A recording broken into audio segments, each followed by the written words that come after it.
So Liverpool are having a pretty good start to the transfer window. Florian Wirtz coming in, generational talent.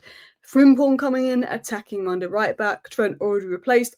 And Kirker's coming in, the long-term solution at left back. Premier League proven. But there's one deal in the market that could be the bargain of the summer. And that is Marc Guehi on a cut price because he's got 1 year left on his deal. A player that Arsenal, I'm sure, would love because Arteta loves defenders, despite not really going in for him. Newcastle we know would like, Tottenham we know would like, and any team really looking at a defender, I think would be a big fan of this Marc Guehi deal. But Marc Guehi has reportedly chosen Liverpool. Liverpool is the club he wants to move to. He only wants Liverpool, according to reports. And some people are confused. World Cup coming up. It's got Konate and Van Dijk to compete with. Why has Marc Guehi chosen Liverpool? And we're going to talk about that in today's video. Why they've chosen Liverpool, the future of Van Dijk, the future of Konate, why this is a fantastic signing for Liverpool, and my thoughts as a Man United fan who is not enjoying the fact that Liverpool and City are doing really good business. And to make it worse, Arsenal might start signing some attackers, which means Arsenal could be doing some good business soon. So let's get into it. So this came out the other day that Liverpool, exclusive from David OCKOP, that Liverpool are now in direct discussions with Marc Guehi. The move is set to accelerate after Jarrell Kwanzaa officially leaves. Guehi only wants Liverpool move. Liverpool held discussions with Guehi's representatives over a period of time over a potential move. So now reports are coming out that Marc Guehi only wants the Liverpool move. Now, I have no idea how reliable this guy is, but considering a lot of aggregator accounts are using him and quoting him, I'm assuming if he was unreliable, they would have stopped using him and quoting him. He's got over like 500,000 followers or something crazy, and people have been using him for a while. So I'm assuming he's a pretty credible source of information. I even saw somewhere that apparently he's suggesting that pretty much personal terms have been agreed between Liverpool and Marc Guehi, which means Marc Guehi has chosen to join Liverpool, which annoys me because he's going to be a really good signing for Liverpool. He could be the long-term Van Dijk successor. He's good enough to push Konate out of this team. It's a very good signing for Liverpool. I'd much rather him go to Spurs or Newcastle. More reports are coming out that Liverpool have now assured Marc Guehi of game time ahead of the World Cup this summer. And the Palace way understands that Guehi is now keen on a move to Liverpool. So, World Cup coming up. Guehi's been assured of game time. There's a lot of clubs in for him. He now wants Liverpool. Will Liverpool be making their move? Well, Romano has also confirmed that Marc Guehi is very high on Liverpool's list as a new centre-back option, but not the only option. They have been linked to Hatta in the past, but I think Guehi's the guy they want because with Marc Guehi, he can play left centre-back, he can play right centre-back, he can play in a back four, he can play in a back three. We're looking at Liverpool potentially building up in a back three with the DM Gravenberch dropping deep between the centre-back splitting, which is what Guehi's used to doing, going out to wide left, playing central centre-back in a back three. Guehi suits that perfectly. Captain, leader, only 2 years older than Kwanzaa, but a lot more experience. And imagine getting 35 million for Kwanzaa and then signing Guehi for 45 million, like 10 million more. Like, that's ridiculous when you look at the levels currently between the two players, which is mad. But obviously, Guehi's price tag is the big problem. How much will Crystal Palace want? Liverpool will only advance their interest for Marc Guehi if Palace's asking price drops. Liverpool have no plans to pay the 45 to 50 million price tag, and that would need to be south of this bracket. Liverpool is still assessing whether Guehi is a genuine market opportunity. You know what annoys me is Liverpool is smart. If Man United were in this position, we'd still end up paying 50, 55 million for Guehi with 1 year left on his contract. We would just end up doing it. And Palace would not budge on the price tag because they know that Man United would end up doing that.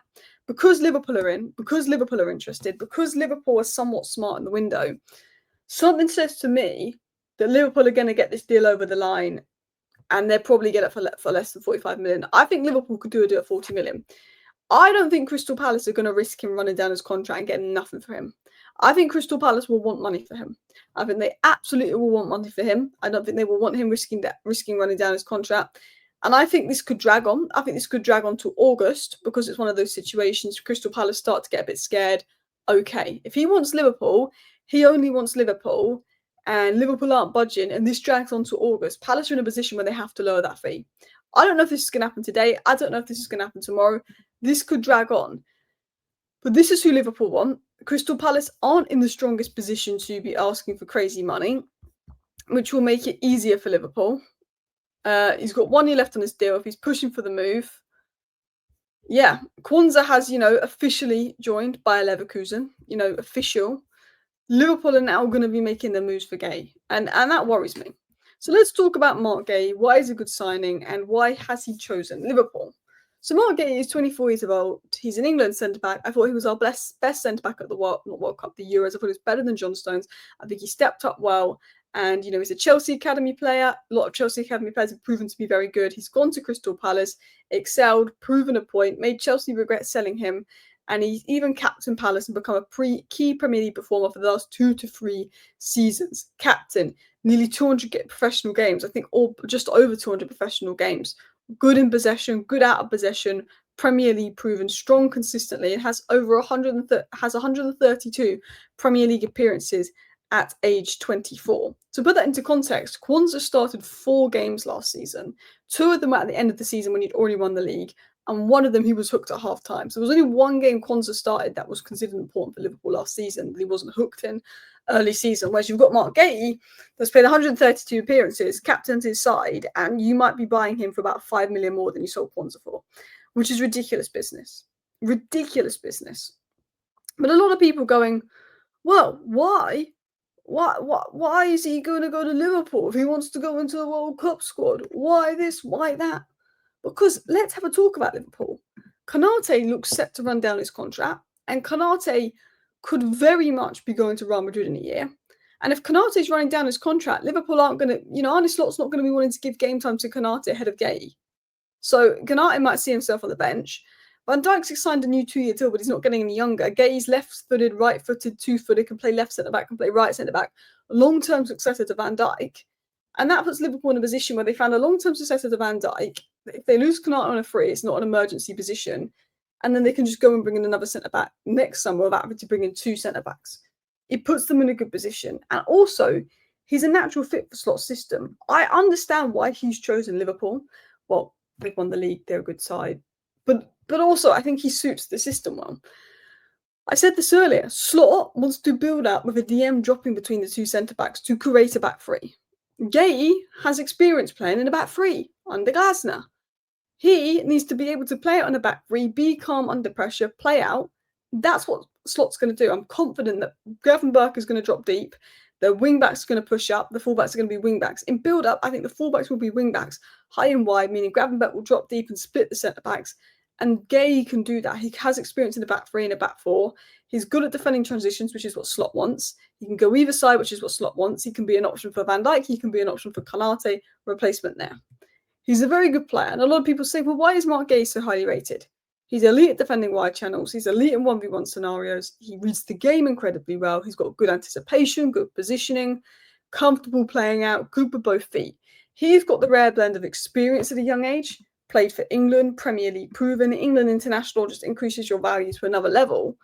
But he's also got the fact that he's been a standout performer for his side, arguably one of the most underrated defenders in the Premier League, very good at defending 1v1, very good at reading the game. He's got the brains, got the physical ability, got the defensive ability, and got elements of the technical ability on the ball that all top clubs will want in a centre-back.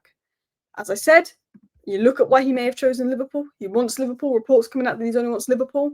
Konate's injury record creates rotation opportunities. Liverpool, I felt, were thin at the back for points of last season despite winning the league. If Konate's running down his contract, he will have less of a role in the coming season. Van Dijk, 2 years left on his deal and could probably retire at the end of that. He can be a long-term successor for that. Liverpool are going to be in multiple competitions. The minutes will come, the rotation will come. Slot didn't rotate a whole lot last season, but that's because they weren't Slot's players as well. You've got to bear that in mind. If you look at it all, I think that this, for me, is a very good bit of business from Liverpool. I think it's a very good bit of business from Liverpool. I think I understand why Guehi wants to come. Champions League football, progressive manager, could be a future captain at Liverpool. I get it. And I'm saying this as a Manchester United fan. He's chosen Liverpool. I assume he's going to go to Liverpool. And it's a brilliant signing for Liverpool. When you look at the experience he has at 24, you look at how he might not cost much more than what Kwanzaa went for, how he's ready-made, can play both sides, two-footed. Palace choosing Diamonde already as a replacement as well. Palace are in conversations with Diamonde. For me, we've got a little bit of lag here. Sorry about that. And that's strong suggestions That's strong suggestions that Palace know he's gonna go if they're looking at Diamonde, and they're willing to cut their price and sell. Anyway, thank you for watching today's video over on More Alice. I wanted to do this video over on the More Alice channel, just because really, it's not officially done yet, and I want to keep the Keeler football to when the deal is done, or there's breaking news, and then More Alice to more discussion based. So that's why I've got two channels. More Alice is for European football and discussion based and sort of ranking and tier lists. And then Keeler football is more like breaking news, plans, big updates kind of stuff. Let me know your thoughts down below. Thank you for watching. Bye.